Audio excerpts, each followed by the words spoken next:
Hello there! Would you like to see more action figures from the early 2000s? Welcome to Unboxing the Boxes, my Star Wars collection. This is episode 148, the final 18 basic figures of the 2002 Star Wars Saga Series.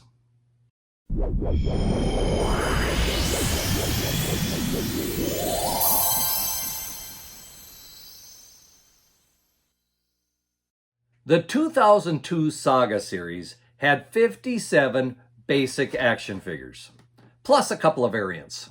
I've already displayed the first 39 of this series in episodes 143 and 144. With this video, we will discover the last 18 figures of this 2002 series.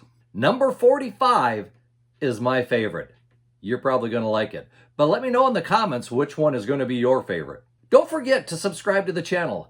As I make this video, this channel has now reached 960 subscribers. We're getting close to that 1,000 mark. If you've not yet subscribed, please hit that button below and let me know you enjoy this type of content.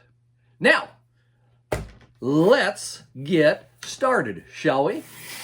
The first figure of the final 18 is, and I don't know how you say his name, Djas Puhr. He's number 40 of the series, and he is one of the Desians, one of the people who was in the Mos Eisley Cantina. The Mos Eisley Cantina is a wretched hive of scum and villainy. For the Sakayan bounty hunter, Djas Puhr, the Cantina is a fertile refuge ripe with opportunity to catch a fugitive bounty or pry information from customers who know more than they claim. I don't know, I think this might be the one and only time that he got a figure. I'm not sure. It's kind of a nice figure though. Got a decent amount of articulation. It comes with two pistols, both with the little flames to shoot from. So, a nice one to start with today. The next one we have here is Padme Amidala. This one is the Coruscant attack, of course, as we can see from what she's wearing. Senator Amidala, the former Queen of Naboo, returns to Coruscant to vote on the critical issue of creating an army of the Republic to assist the overwhelmed Jedi. Pretty nice figure and comes with a nice accessory. We have this satellite dish, and Padme comes with a pistol and a helmet to wear. The radar dish, when you push the button on it, does explode. So kind of makes it an even little better accessory. I don't know if I really wanted two of them or what, but I do have two of this particular one. Moving on, we have Darth Maul. And as we can see with Darth Maul, he comes with a couple nice accessories, including a very long lightsaber, double-bladed of course, and his little practice droid. So this is the Sith training version of Darth Maul. The chosen apprentice of the Sith Lord, Darth Maul has undergone years of demanding and sometimes brutal training in order to become a Sith. After expertly wielding his lightsaber to prove his skill, he bows respectfully before his master. Like I said, the Saga series had some nice accessories. We've already seen that with Padme and Darth Maul, and you're going to see a few others too that have some pretty good accessories. Let's move on to Anakin Skywalker, number 43 of the series. And here again, some nice accessories to go with him. This is the Tatooine attack, and he does come with his lightsaber. It does come with a rifle, and this particular one has a powerful Jedi kick. Thrust into the midst of galactic turmoil, when he is assigned to protect Senator Padme Amidala, Anakin returns home to Tatooine on an unsanctioned mission. So let's keep going, shall we? The next one we have is Ki-Adi-Mundi. And of course, he is a Jedi Knight. Not a whole lot of accessories with Ki-Adi. He's got his lightsaber and he's got a little reflection for deflecting a blaster bolt. Previously, the only Jedi Knight serving on the Jedi High Council, Ki-Adi-Mundi now holds the distinction of Jedi Master. When the Jedi learn of the massing armies on Geonosis, Ki-Adi-Mundi accompanies Mace Windu on a desperate mission to subdue the Separatists and their ever-expanding droid armies. And this one must have little magnets in, because if you put his hand over the lightsaber, it will jump into his hand. You know, force magic and everything. And for some reason, There again, I have 2 of them. And as far as I know, yeah, they're the same thing. There's no variant there or anything.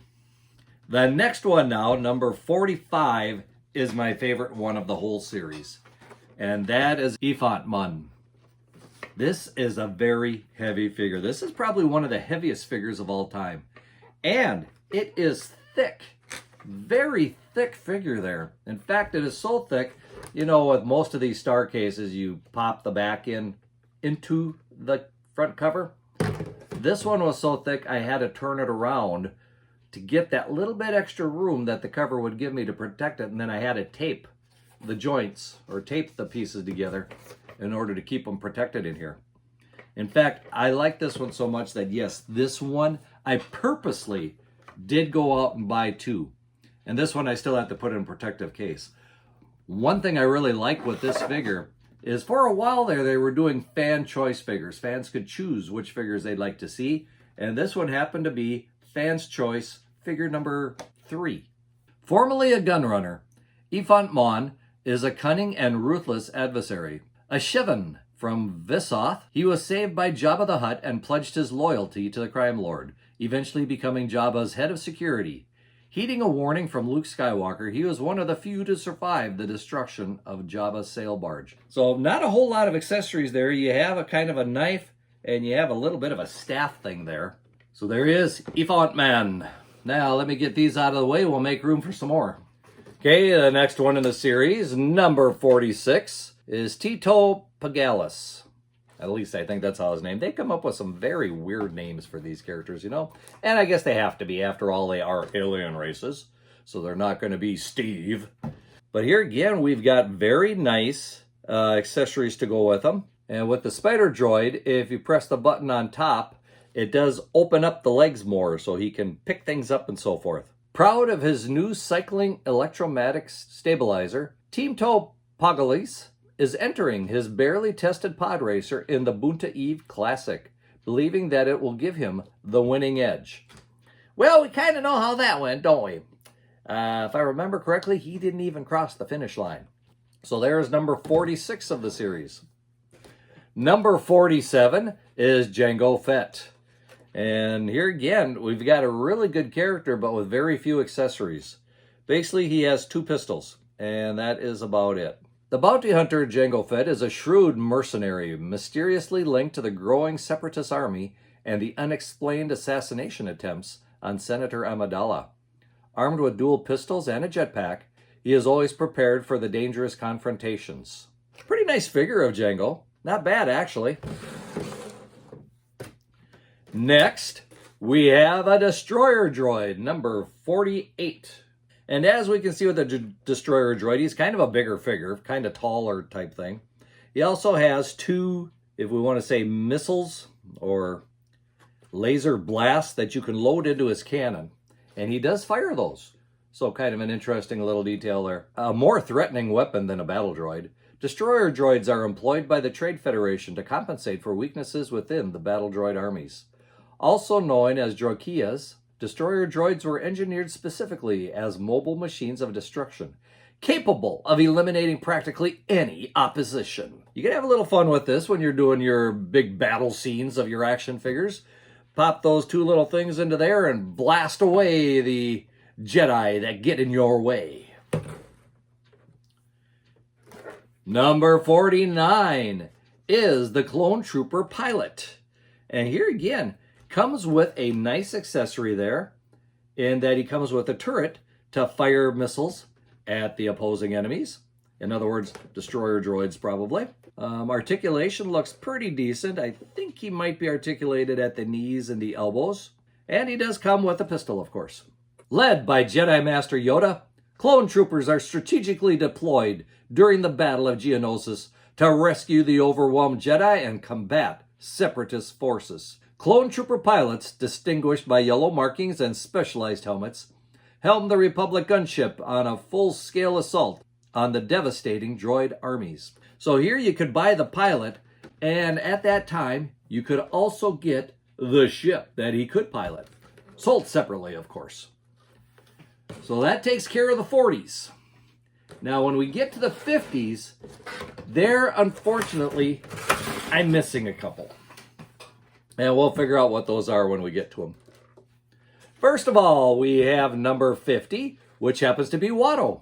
And as we can see, Watto doesn't come with much of anything other than a clear display stand. So at least it kind of gives the appearance that he's floating above or flying above the tabletop or whatever you're on at the moment. And his wings are motion captured. Watto is the shrewd and possessive owner of a part shop on the rugged frontier town of Mos Espa. When visited by Anakin Skywalker 10 years after losing him to Qui-Gon Jinn on a pod racing bet, Watto informs Anakin that his mother, also a slave, was sold to a moisture farmer named Klieg Lars. So not a bad figure. It's pretty decent, actually. It's a nice figure of Watto. There we have our junk dealer, number 50.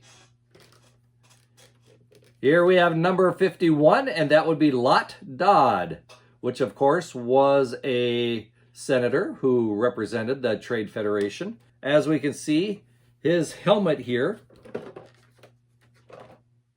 is now back in his little slot, but it'll fall out again.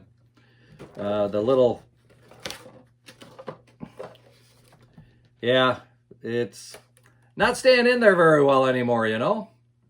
But he also comes with a holograph of Darth Sidious. So a couple little accessories there that are kind of nice. No pistol with Lott, though. He's a senator after all. Why would he have a pistol? The Nemonian senator who represents the Trade Federation's interests in the Galactic Senate, Lott Dod uses bureaucratic lies and procedural tricks to achieve the aims of the Trade Federation. And of course we know the Trade Federation didn't last for very long in Return of the Jedi, did it? So we got 50, 51. Let's go to 52 here, which is a Tusken Raider with a nice accessory, and that is a Massiff.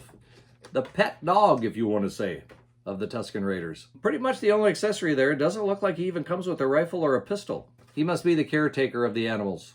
Nomadic tribespeople, Tusken Raiders scavenge and pilfer the sparsely populated areas of Tatooine. Also known as Sand People, they are a vicious lot, frequently raiding unsuspecting moisture farms in the desert regions. So, kind of a nice collection there. And doesn't look like the Massiff, though, has a whole lot of articulation. Little bit at the knees, and that is about it. So not much there. Now I'm missing 53. And 53 happens to be Yoda from the Jedi High Council. And unfortunately, I don't have him. I'm going to have to see if I can pick him up at some point, just to fill in this hole that's here. So we're going to move on to number 54, which is a Rebel Trooper. And a Rebel Trooper specifically from the Tantive 4, defending that, you know. Pretty much just a basic figure, comes with a rifle, and that is about it. The Rebel blockade runner, Tantive 4, was on an urgent mission to Tatooine. Princess Leia Organa, armed with secret plans to the Death Star, was on her way to find General Obi-Wan Kenobi when the ship was attacked by an Imperial Star Destroyer. The heroic Rebel Troopers were the last line of defense. So nice figure, actually. Not bad at all. This would have been one they could have easily done variants. And if they did do a variant, I don't have it. I don't know about it. Next, we have number 55, the Imperial Officer. And there again, pretty much very basic figure. Comes with a pistol, and that's about it. The Imperial officers are cunning, calculating, and ruthless. They have survived a grueling training program to earn their rank, whether he is giving commands on the bridge of a Star Destroyer or leading a garrison of stormtroopers. The Imperial officer is in complete control and rules with an iron fist. So, number 55. There again now, I do not have number 56. And 56 happens to be another Jedi Master, and that would be Eth Koth. And as you can see, it would be a nice one to add to the collection too, to try to fill in these holes that I have. And someday I'm going to have to sit down and actually do that. But number 57, the final one of the 2002 Saga series, we're going to go to the Ewoks. And in particular, we're going to pick out Teebo here. And Teebo comes with a couple nice accessories. He has a spear, a couple of things to wear around his neck. Teebo is an Ewok poet, musician, and mystic who reads the future in the stars and communicates with nature. He's a member of the tribe's Council of Elders and led the war party that discovered Han Solo, Luke Skywalker, and the others before the Battle of Endor. Probably a nice way to end the series for 2002. Of course, I don't know if you realize this or not, but the Saga series did continue in 2003 and 2004. And in a future video, I will be going through those figures too. But this wraps up 2002 Saga series basic action figures. Previous videos, of course, I did go through some of the Ultra and Deluxe figures of this series. Well, what do you think? Which one of these is your favorite? Leave a comment below and let me know what you think. Of course, as I said, my favorite one happens to be Ephant Mon. I just like this figure. Really kind of cool. Also, don't forget to like the video and, of course, subscribe to the channel. After all, we are approaching that 1,000 subscriber mark. We're over 960. See how long it takes us to get to 1,000 subscribers. Well, until next time, may the Force be with you and keep collecting.